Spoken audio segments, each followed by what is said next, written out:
Thanks, Brett. Good afternoon and welcome, everyone. I'm Samantha Byers, the Adult Behavioral Health Director, and I am filling in this week for Abby Stamp, the Executive Director of Measure 110, and I'll be facilitating with Melinda today's meeting. The Oversight and Accountability Council welcomes and encourages community input.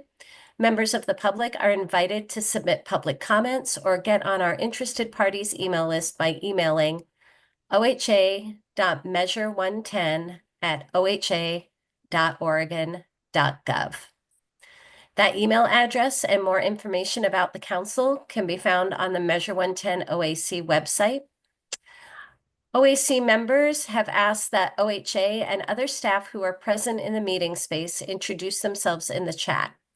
Please share your role with the agency and if you are a subject matter expert, your area of expertise.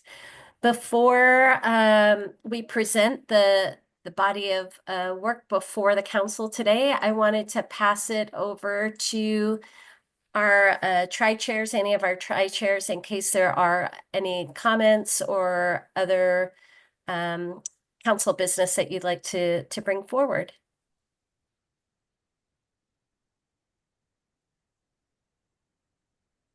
Oh, can I take attendance real quick? Yes, because I always forget that. So please do that. Thank you. I only remember because I it's right forget in it in front the of my plan face. overview and this. Yes, just always interrupt. Okay, Amy, are you here? Carlos? Caroline? It's not. Dharma? Hubert? Yeah, I'm here. Okay. Hunter? I'm here. Hey, Hunter. Jackie? Here. Hi, Jackie. Keisha? Don't think she's here. Leticia? I'm here. Hey, Leticia. Linda?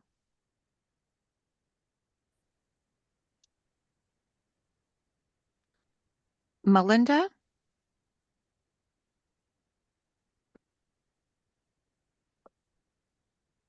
Did she drop out? I did see her. And then Linda, are you available to say that you're here? I see you on screen. I can Hi, come yes, back. sorry, my mic was not working. No worries. Meredith. There's Melinda. I'm gonna mark you. I see your face. Yeah, I'm here. Thank you. I Mhm. had to switch devices. You guys couldn't hear me and I couldn't hear you. No worries. Meredith.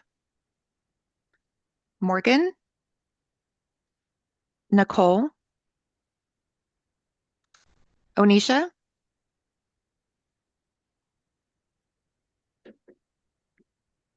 Here. Hey, Onisha. Ron. Here. Ryan. Here. Sabrina. Here. Zeb. Present. Sam. I'm here. And Annalise. All right, we have quorum. Thank you. For today's, we have one item to present to the council today, and it's related to Lake County. Before we get started, I just wanted to give a little bit of background of what's happening in Lake County that will frame some of the decision that you'll need to make today. And we have Liz Fernley, the grant administrator, with us also to support the work. Some may or may not be aware that Lake County Health District has decided that they are no longer going to take on the responsibility of being the CMHP, the Community Mental Health Program, effective the end of this month, if I recall. And the CMHP as it existed was embedded in Lake Health District, so within the hospital. It was part of the whole hospital budget and wasn't as distinct as it has been in other counties. With that news, the group of individuals that form the community mental health program arm of Lake District Health have separated out to form a nonprofit with the support of the county commissioners called Outback Strong in order to continue services in the county that exist and also to be the CMHP in that area. They are working also with OHA to finalize their county financial assistance agreement, and this whole process should be completed by January 1. So that's holiday, so January 2. And so I want to give that background because today what we're presenting is how to or what to do with the remaining Measure 110 dollars that was provided to Lake County Health for the behavioral health services that are now going to be carried out by Outback Strong. And with that, I want to pause and Liz, just encourage you to give any background or better framing than I did. No, I think that was great. I don't think I have anything to add other than I think the question at hand today is if the OAC is comfortable with approving Outback Strong to continue to finish out the Measure 110 grant that Lake Health District is holding currently. And we do have members from the community here, right? Both from Lake Health District here. So before we get started, we just want to do a call for conflict, both potential and actual conflicts.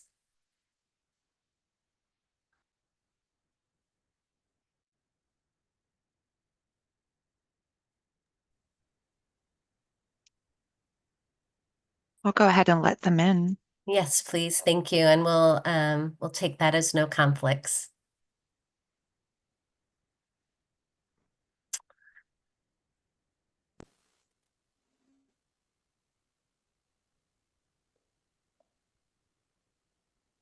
And before I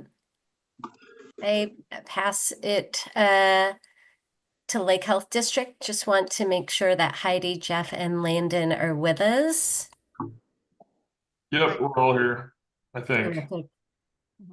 Yes. Yep. Thank you. So let's begin with your presentation for the council. Thank you. So Jeff, are you leading this or am I?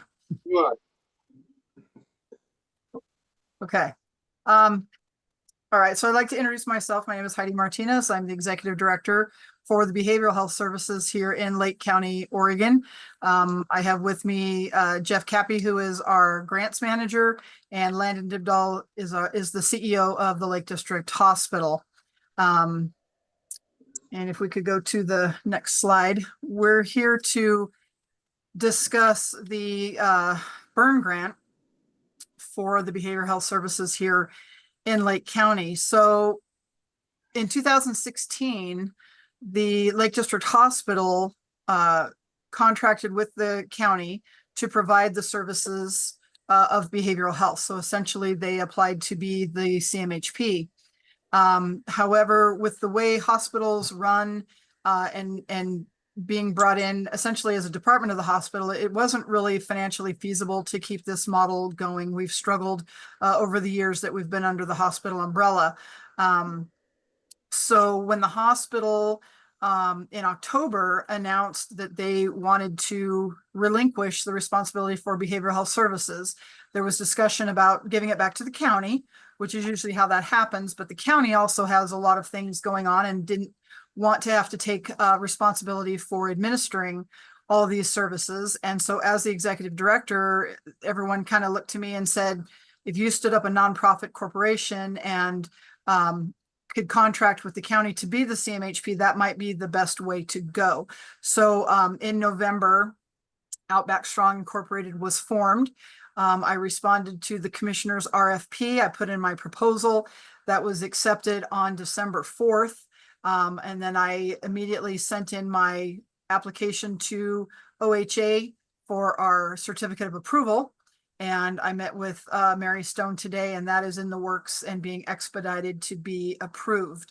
So we are on track with being Outback Strong and providing the behavioral health services come January 1. December 31st, the contract between Lake County and the Lake Health District will end. And the employees of the hospital that have been in behavioral health will be released from the hospital, and Outback Strong will be hiring the employment, or will be hiring the staff that has been serving as the behavioral health providers.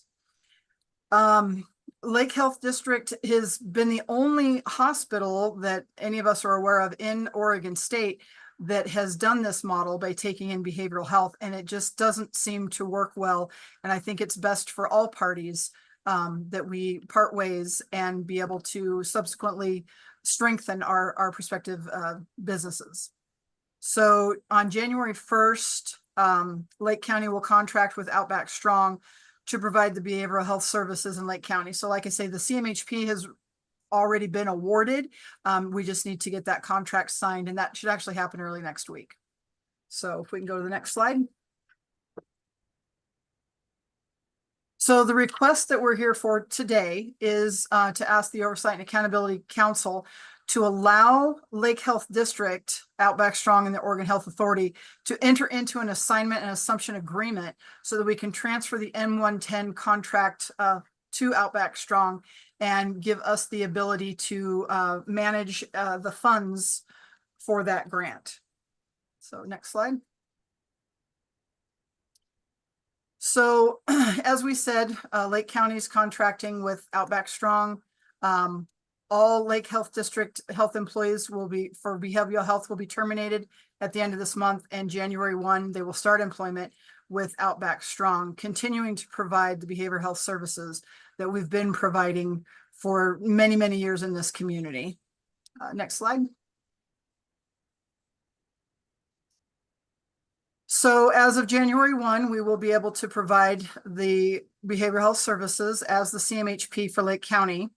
And we will have the same services. We'll be in the same location. We'll be serving the same clients with the same staff, in the same facilities that we were as Lake Health District, but we are separating from the district. Next slide. So Outback Strong came from an ideal, really, in Lake County. We are a frontier community. We are very, very small in numbers, but very, very large in geographic location.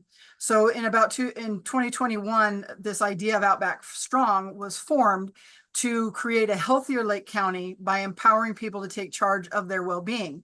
It started as kind of a small organization. They did not incorporate at the time or, become extremely formalized. However, they did apply for a couple of grants and things. They provided some training for our LGBTQ+ community providers. They started administering the summer lunch program, which is moving to the school district. So that won't be a need. And so it's the group of Outback Strong started to dwindle and fall apart. When I was speaking with the county commissioner on what would be the best way to get a nonprofit organization to take over the behavioral health services, we thought about going to an already established entity. So we talked to the people who had stood up Outback Strong to see if that was a merger that we could make. And then that's when we discovered that they didn't really formalize. And so we went ahead with discussion with the people who started this group. We had their blessing, and we got the name of the organization registered with the state, filed articles of incorporation under Outback Strong Incorporated, and that is how Outback Strong moved from where they had been to where we are today. Next slide. So today, Outback Strong was formed obviously this year, just a little over a month ago. Our mission remains the same: to create a healthier Lake County by empowering people to take charge of their well-being. We feel that that fits very well with the idea of having the behavioral health services under this moniker. And as we said, it will continue to be staffed by the behavioral health providers that have been here for the past several years. So there will be continuity of care as we make this transition. And so we will be and are the CMHP now for Lake County, and we will continue to provide those quality behavioral health services. And we'd like to also be able to administer the grants in a professional manner. It gives us the opportunity to have some control over the grants. Under previous administration from Lake Health District, the grants that had been awarded went to the hospital instead of the county. And because behavioral health was considered a department of the hospital, all the funds went there. And with the administration at the hospital, myself as an executive director of behavioral health was never able to see the accounts, the amounts of the grant, to work, to have a budget. It was very difficult. We would, when we needed services through the burn grant, we would make a request through the hospital, and then we would kind of get some pushback. What is this for? Why is this? Where's the money going to come from? And so that really slowed things down as far as getting some of these deliverables and some of these monies spent, because it just wasn't really forthcoming. The culture, I think, at the hospital is still struggling with that right now. We recently put in a request for supplies under the burn grant in early November 8th, I believe. And we still have not got that order put through, and it has gone up the chain of supply chain, who has then responded to us and said, well, we need to check with the CEO because of the cash situation at the hospital. Well, I understand the hospital's having their own difficulties, but this is burn grant funds. They're set aside, they're separate. Shouldn't be this difficult to be able to access. And so we're really looking forward to be able to administer that grant through Outback Strong to get these projects done that we're running out of time to do. And so we want to get them done. Next slide. So for tomorrow, for Outback Strong, we wanted to provide a robust delivery of behavioral health services. We have some plans to really build the services in our community. With the burn grant, like we had said from early on, we want to use those funds to establish a drop-in center as the entry point to receive the SUD and the mental health services. Now, when we received the burn grant funds, I was able to get approval from the previous CEO to use a small little one-bedroom apartment that was connected to our building to start some drop-in center services, because we knew we wanted to get rolling on this. But we also knew that with this burn funding, we would be able to purchase a building and renovate to have a drop-in center that would be more conducive to the community, that would be a little bit larger, that we could do things like have a computer lab in there to work with people with supportive employment, to help them get online to search for jobs or get some training, to have a lunch program at the drop-in center so that they can get food service experience, to have a job coach that can help them with their interviews and filling out applications for jobs. So we knew that we needed kind of this larger area, but we wanted to start delivering the services. So we've started on a very small scale. And then, of course, under the grant agreement, we will be supplying the supportive employment, screening assessments, behavioral health needs assessments, peer counseling, and support harm reduction services, low barrier SUD services, transitional housing, referral pathways, expungement service referrals, and assessment for the need of mobile outreach services. So like I said, we are doing these things on a small scale because of the limitation that we've had. But when we can fully access the burn grant to purchase the building for the construction of the drop-in center, all these services and more will really come into fruition. So if I can have the next slide. So this is the current location that we would like to acquire using the burn grant funds. One of the reasons why this has taken so long to get to this point is because there was a desire to purchase a different building in downtown Lakeview. It's a historical building, and it was out of the reach of our financial ability. However, at the time, the leadership felt that that was the way to go. So a lot of time was spent waiting and hoping to figure out how we could purchase this other building, and it just was not reasonable. When the administration at the hospital changed, we went through an interim CEO who, of course, didn't want to make any long-lasting decisions. And then when Landon, excuse me, got here, I know he has a lot of things on his plate, and in looking at the finances and the way behavioral health is run, you know, decided that we do need to separate. So not a lot was done as far as securing this building, but we have the opportunity now where with the use of these funds, we can get this building and renovate it. If you can go to the next slide.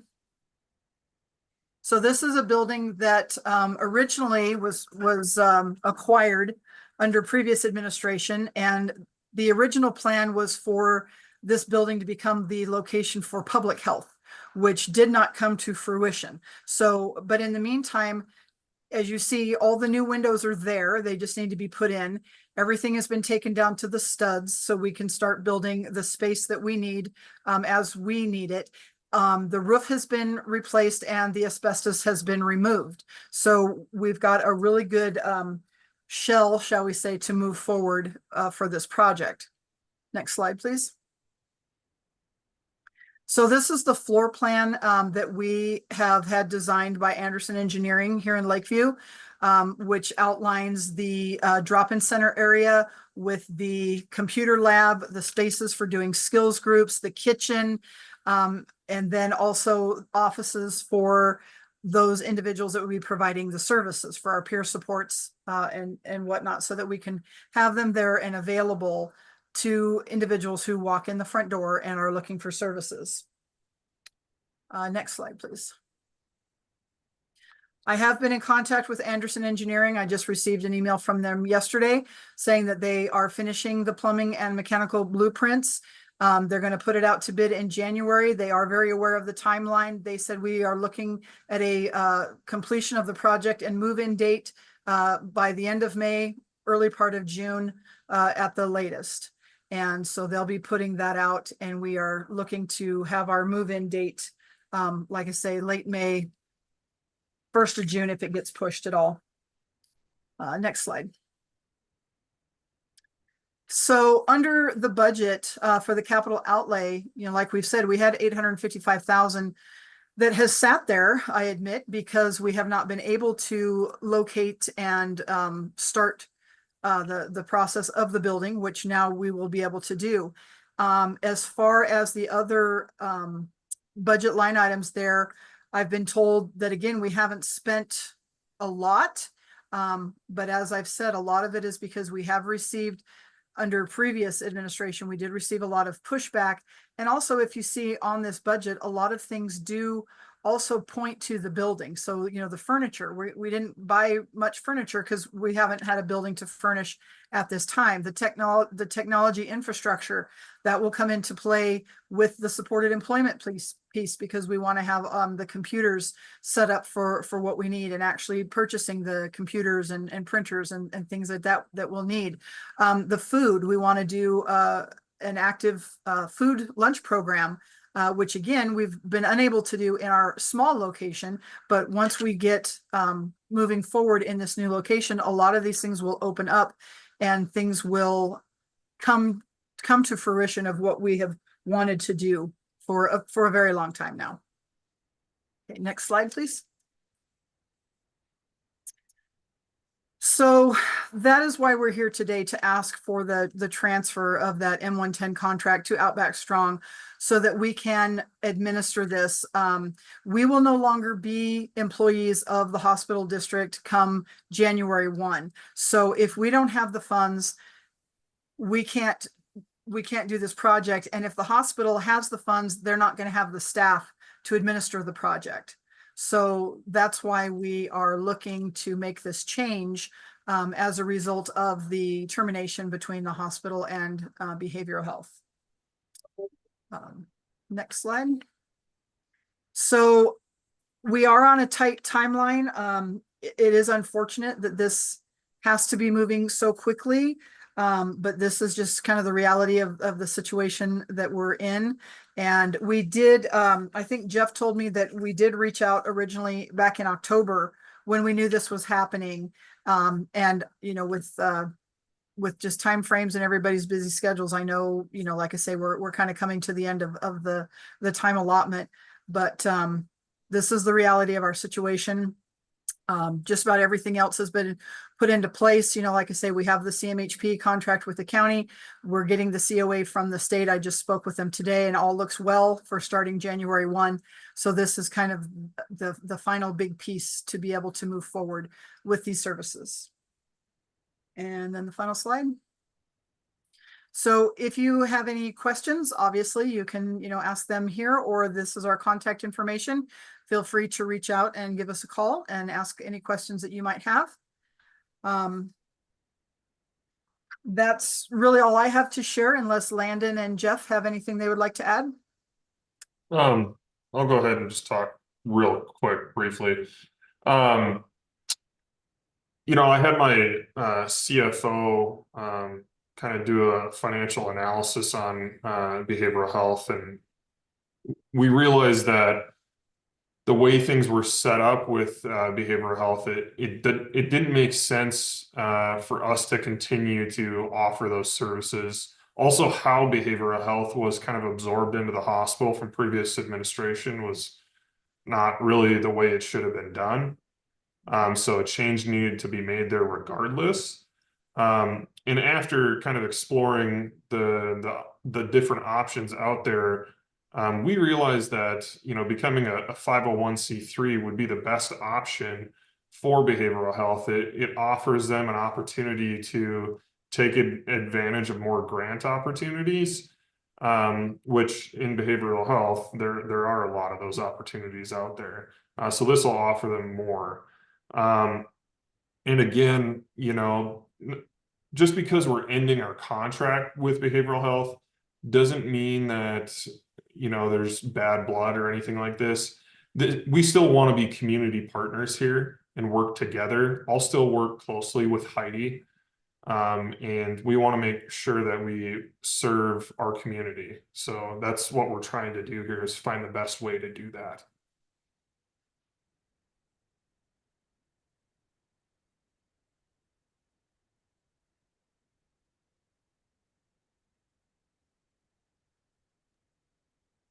Thank you. We appreciate the presentation. I want to open it to council members if you have any questions or.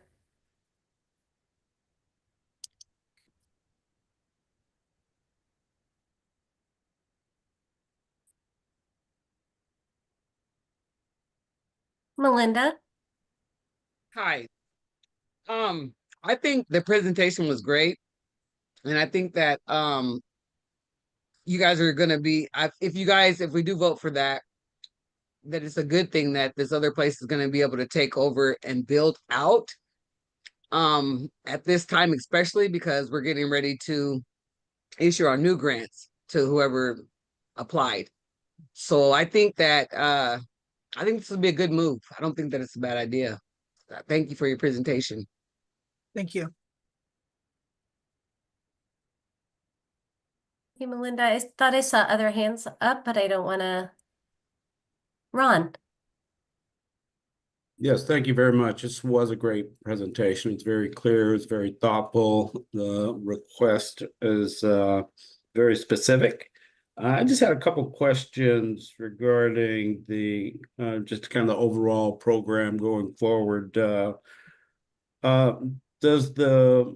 Would Outback Strong have the capacity to bill Medicaid, or have those services be Medicaid billable? Yes, absolutely. And so it has a certificate of approval, or? That's what I was just on the phone with Mary Stone today at Okay, OHA. great. They're expediting that for us. It's been many, many years since the OHA has had an application for a new CMHP. Most have been renewals. So there was a little bit of a lag while they updated their application process, but I got everything in, did a phone visit with her today, and she said everything is looking good, on track for January 1 for our COA. Oh, great. Perfect. That was my question. Appreciate that.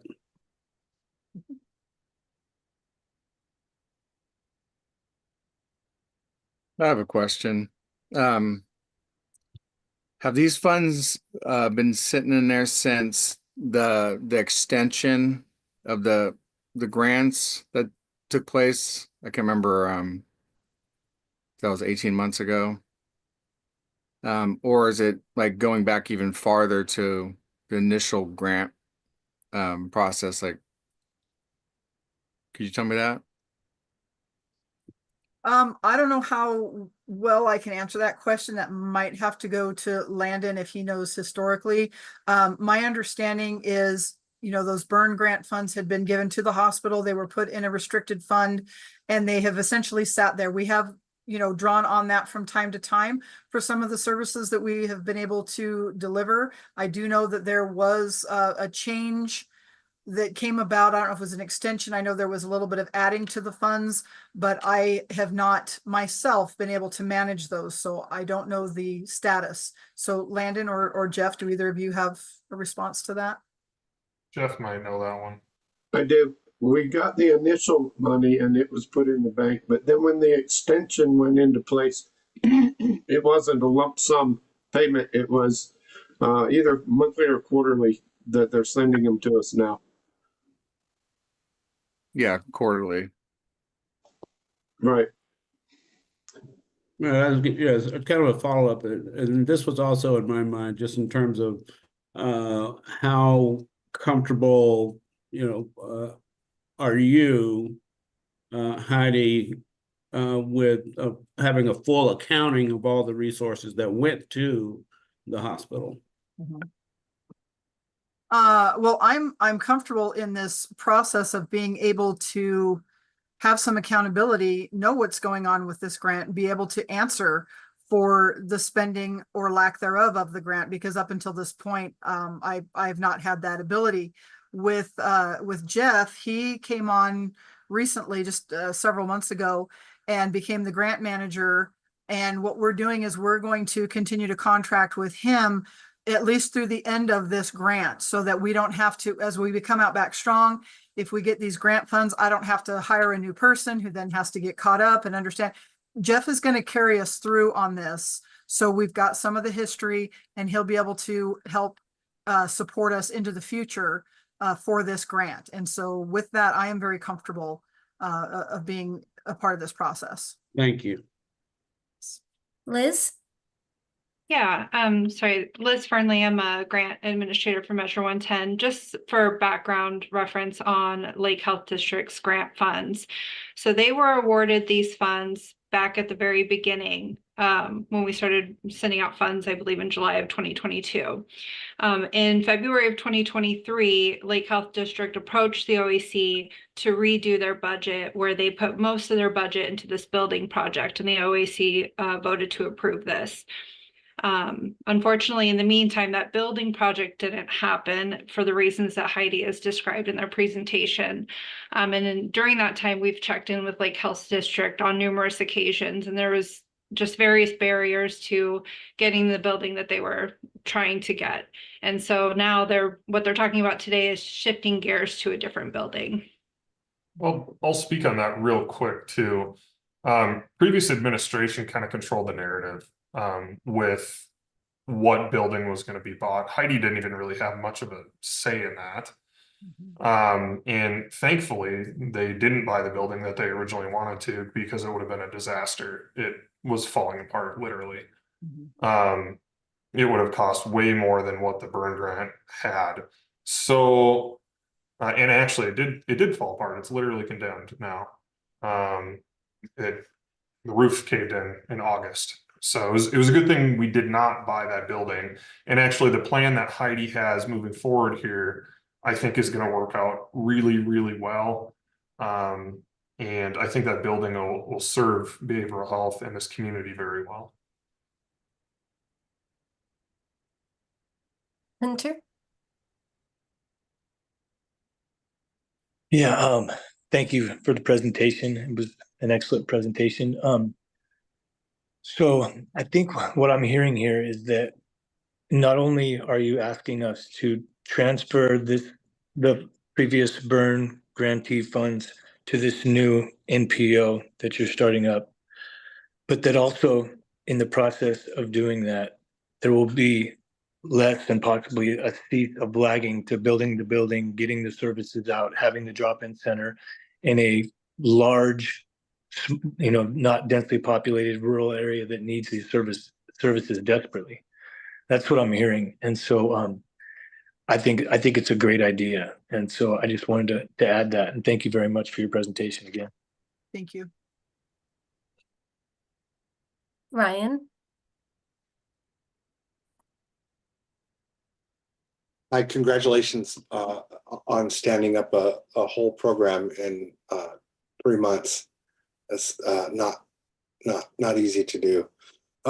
In contracting for grant services, will that then include any deliverables or reports, or do you have a business analysts set up to kind of manage any necessary reporting?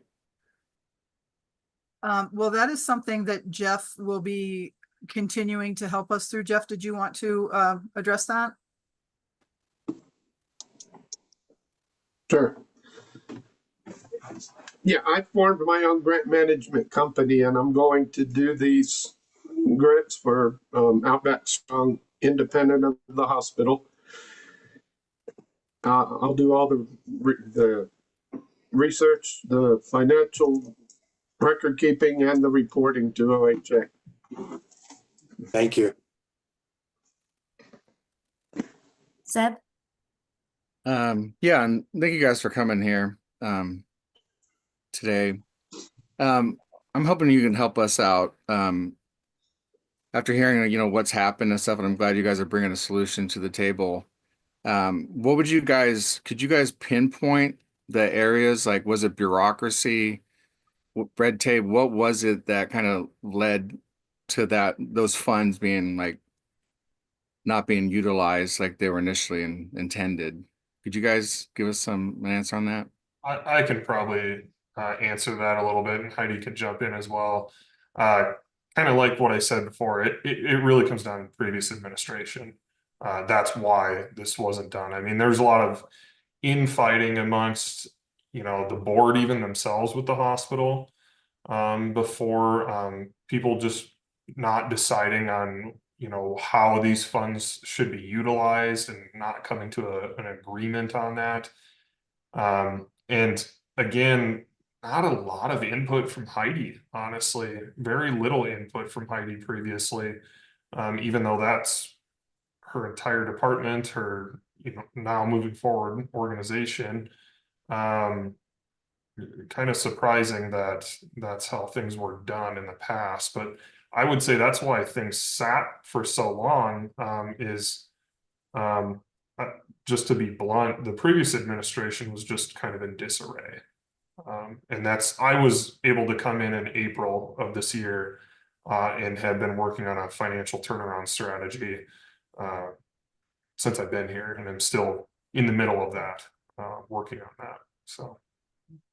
And that is very true under previous administration. Even though I, am the executive director of behavioral health, I was not given the opportunity nor the authority to search for a building, choose a building, move a plan forward saying, yes, this is the building, that would suit the needs of this community. It was a personal, it was a personal track from the previous administration of a building that they wanted for other reasons that did not fit mental health reasons. And I was barred from having any say in that. So now that, like Landon said, previous administration is gone.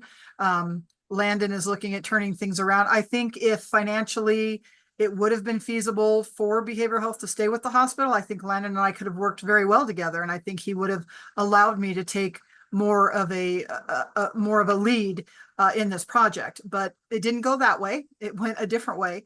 But nonetheless, as executive director, I am taking the lead and making sure that this project gets completed.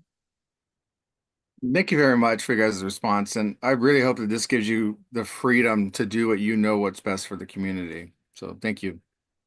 Thank you. Sabrina? Yeah, I know we're getting to the end of our time, I think, too. And so if this is out of league for me to ask, please somebody interrupt me and stop me. But one of my questions was, so if we were in agreement to transfer the money to the new organization, they would have money to last from June to July, and then what would they do after that? As far as sustainability for the organization? Are you referring to after the capital outlay is spent on the building and how we would provide services? Yeah, so I believe the funds go until July 2025. And then so if it has to be spent between the time you guys receive the money until July, where would you guys go from there?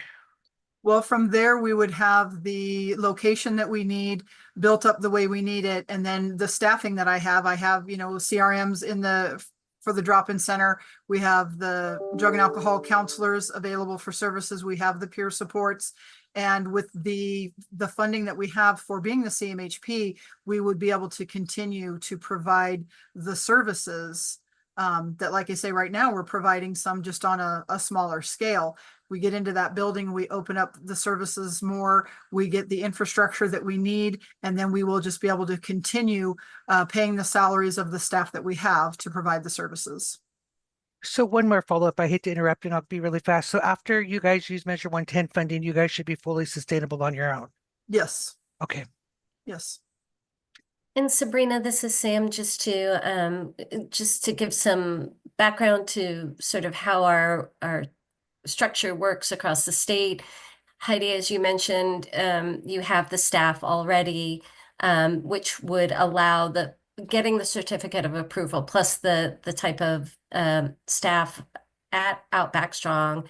There would be an ability to build Medicaid, and then as the community mental health program, OHA has county financial assistance agreements that go out for the required bodies of work. So those are two, I guess, consistent bodies of money that would go towards Outback Strong in terms of sustaining behavioral health services to the community. So just wanted to add that in if that's helpful. Yes, thank you. And I have one thing real quick. And as the CMHP, does the opiate settlement funds from the state of Oregon, does that go to the CMHP in your county? Do you guys know that? I don't believe we got any opioid settlement monies. So we have worked with public health in Klamath County on some PE62 funding. I think that's the overdose prevention, but we didn't get opioid settlement. Okay, thank you very much. Any other questions that the council would like to ask? Okay, Kathy, Carly, this is where I need and maybe council members just guidance on the protocol on how we move forward. I'll remove Lake District and put them in the waiting room. And then we need someone to say a motion. Yeah. Perfect. Thank you. Thank you, Heidi and team.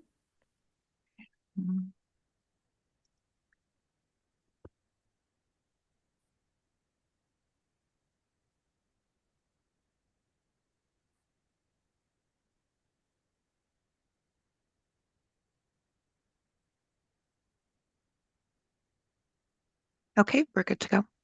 Thanks, Carly. So the next step is to make a motion, and I'll pause for the council to do its work. Can we talk about it at all, or do we have to wait for the motion? Please. Thank you. I'm sorry, I just jumped right in. I'm Jackie Mercer. Good to see you all today. One question I have, one thought I have is that they're really scrambling to put something together to help people. And I have a lot of respect for that and for the work they're doing.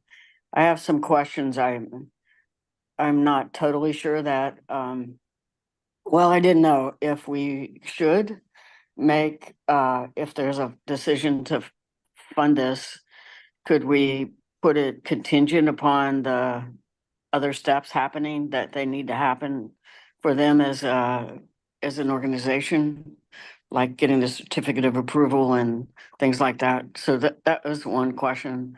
The second question I have is, it sounds like they have no guarantee of any funding from Measure 110 to carry anything forward. It would only be the funding they have for staff, and so there's no guidelines about what they would do or how they would do it going forward. They would just have a facility essentially to be able to do that work. Is that correct?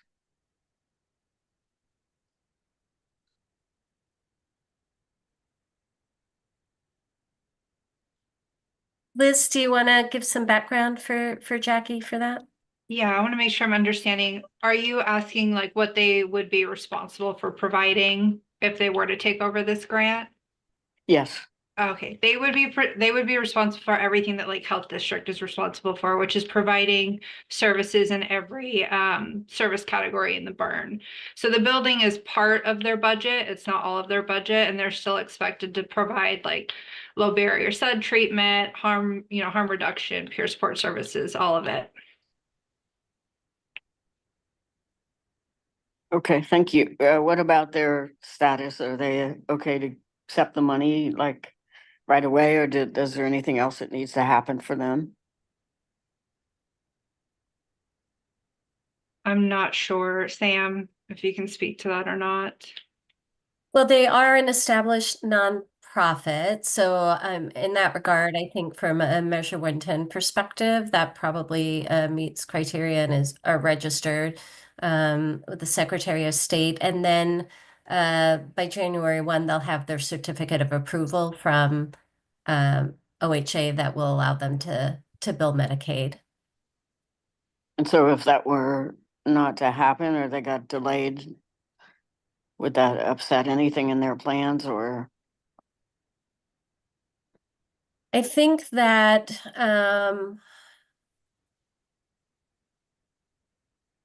probably around the said treatment, but not necessarily peer services and that piece of it. I see. Okay, thank you. Sorry, Jackie, one other piece is I think I know that licensing and certification has been working really closely with them just because of the quick turnaround and the potential to not have services in that area.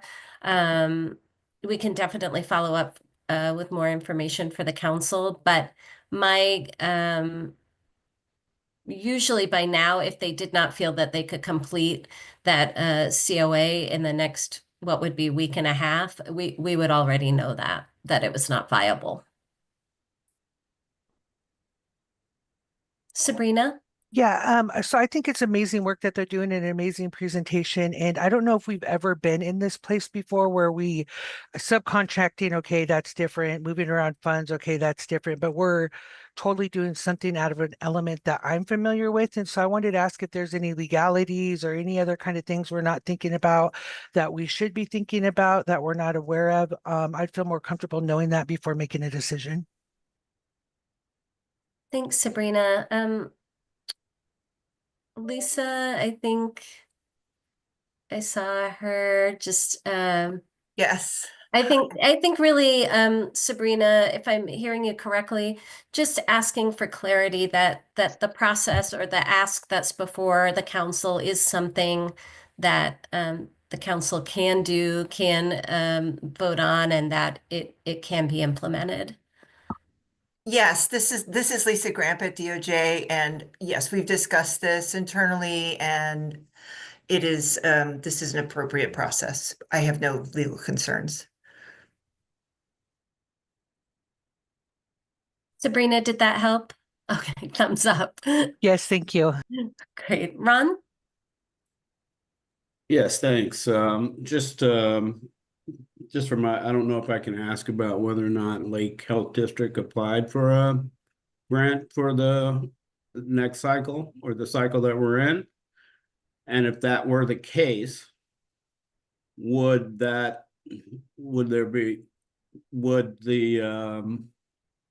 Outback then be the applicant? Lisa, are we, do you know if we're allowed to say, who applied for the 2025 RFGA? I don't believe we would want to be discussing that. Okay, Okay, thank you. thank you.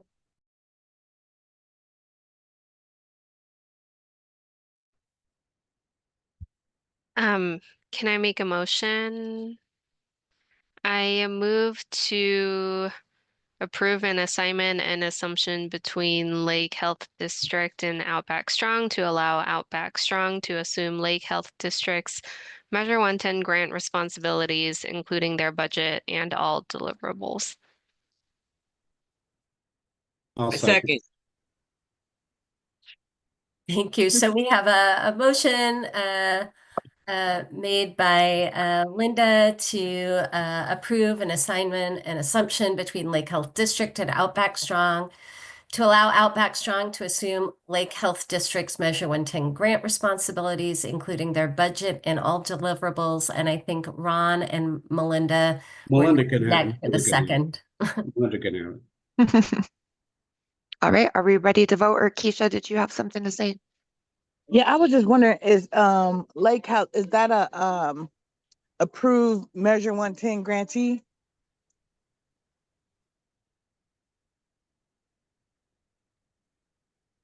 Liz? Yes, they're our current burn provider for Lake County. Okay.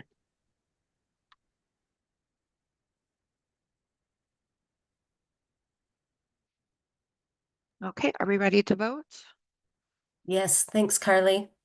Absolutely. Amy, how do you vote? Vote yes. Carlos? Caroline, don't believe she's here. Dharma? Hubert? Yes. Hunter? Yes. Jackie? Yes. Keisha? Yes.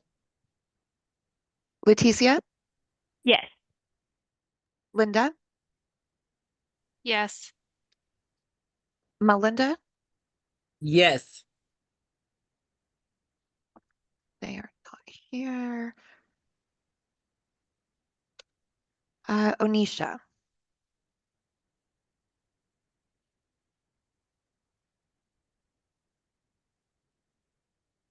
Onisha, if you can't unmute, you can put it in the chat if you'd like, or I can come back to you. Ron? Yes. Sabrina? Yes. Zeb? Yes.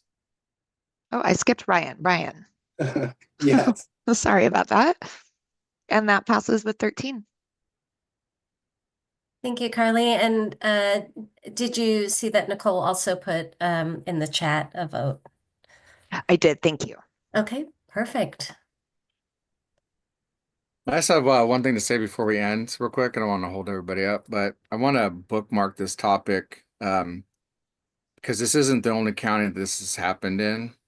And we can't assume that just because CMHPs or the places that have always received county funds are always operating fully. This is happening other places and it's a major concern. And we've never really got to discuss that kind of the changes, the legislative changes that were made and whatnot, and how those are impacting the new grant process. But I just want to bookmark this topic so we can talk about it at a later time and when there's more of an more people are here. Thank you. Thank you, Zeb.